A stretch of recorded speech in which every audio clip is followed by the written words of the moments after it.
नमस्कार मेरे प्यारे किसान साथियों, आप लोग कैसे हो? मैं आशा करता हूँ आप लोग बहुत अच्छे होंगे। किसान साथियों, आज हम बात करने वाले हैं कि मूंग की फसल में फूल निकलते समय हमें कौन-कौन सी गलतियां नहीं करनी चाहिए। मैं आज आपको इस वीडियो के माध्यम से 3 से 4 ऐसी गलती बताऊंगा। अगर आप इन गलतियों से बचते हो, तो आप मूंग की फसल से रिकॉर्ड तोड़ पैदावार निकाल पाओगे। आपकी मूंग की फसल में फूल झड़ने की समस्या देखने के लिए नहीं मिलेगी और मूंग की जो दाने हैं उनकी क्वालिटी आपको बहुत शानदार देखने के लिए मिलेगी। किसान साथियों, अगर आप हमारे चैनल पर पहली बार आए हो तो चैनल को सब्सक्राइब कर देना, वीडियो को लाइक कर देना, वीडियो को ज़्यादा से ज़्यादा हमारे किसान भाइयों में शेयर कर देना। किसान साथियों, सबसे पहली गलती की अगर मैं बात करूं तो जब मूंग की फसल में फूल निकलते हैं तो फूल निकलते समय हमारे अधिकतर किसान भाई मूंग की फसल में बहुत ज़्यादा मात्रा में सिंचाई कर देते हैं। तो किसान साथियों, आपको ये गलती बिल्कुल भी नहीं करनी। जब मूंग में फूल निकलते हैं तो इस समय पर आपको बिल्कुल हल्की-हल्की सिंचाई करनी है। ज़्यादा पानी देने से फूल झड़ सकते हैं और पैदावार कम हो सकती है। इस समय जो मूंग की फसल को अगर आप ज़्यादा सिंचाई करोगे तो जो मिट्टी है उसमें ज़्यादा नमी रहेगी, जिससे फूल की गिरने की समस्या देखने के लिए मिल सकती है। और ज़्यादा मिट्टी में नमी होने से जो मूंग का पौधा है उसकी जड़ों में फंगस पनपने की समस्या देखने के लिए मिल सकती है।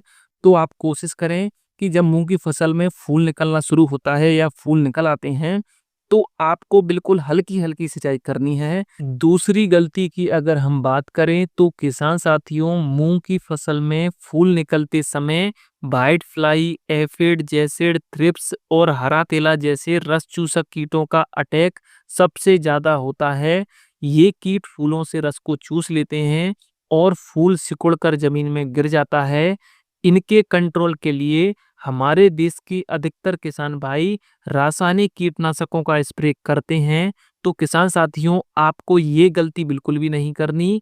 जब आपकी मूंग की फसल में फूल निकल आता है तो इस समय पर आपको अपनी मूंग की फसल में किसी भी प्रकार के केमिकल फर्टिलाइजर के, किसी भी प्रकार के केमिकल कीटनाशक, किसी भी प्रकार के केमिकल फंगिसाइड, किसी भी प्रकार के माइक्रो न्यूट्रिएंट्स, किसी भी प्रकार के केमिकल प्लांट ग्रोथ रेगुलेटर का स्प्रे अपनी मूंग की फसल में नहीं करना। अगर आपकी मूंग की फसल में रस चूसक कीटों का अटैक है तो इसके कंट्रोल के लिए आप अपनी मूंग की फसल में नीम ऑयल का स्प्रे कर सकते हो। नीम ऑयल रस चूसक कीटों को बड़े ही आसानी से कंट्रोल कर लेगा। अगर आप अपनी मूंग की फसल में कीटनाशक या कोई भी एनपीके खाद, कोई भी माइक्रो न्यूट्रिएंट्स, कोई भी प्लांट ग्रोथ रेगुलेटर का स्प्रे अगर आप अपनी मूंग की फसल में करते हो तो जो पौधा है वो स्ट्रेस में चला जाएगा और फूल झड़ने की समस्या आपको देखने के लिए मिल सकती है। तो आप कोशिश करें कि मूंग की फसल में फूल निकलने के बाद आप किसी भी प्रकार के केमिकल का स्प्रे अपनी मूंग की फसल में ना करें। तीसरी गलती की अगर हम बात करें तो किसान साथियों, मूंग की फसल में फूल निकलते समय आपको अधिक यूरिया का उपयोग नहीं करना।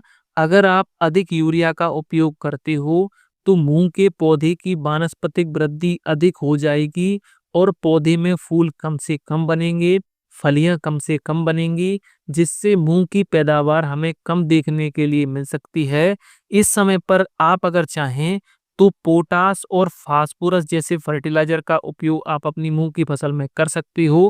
किसान साथियों, जब आपकी मूंग की फसल में फूल निकलना शुरू होता है तो आप इस समय पर अपनी मूंग की फसल में बोरोन का उपयोग कर सकते हो।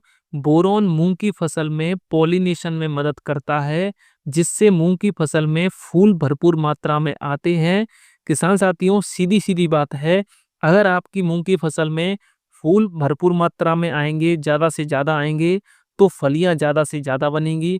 अगर फलियां ज़्यादा से ज़्यादा बनेंगी तो मूंग की फसल की पैदावार हमें बहुत अच्छी देखने के लिए मिलेगी। तो आप अगर चाहें तो मूंग की फसल में बोरोन का उपयोग कर सकते हो।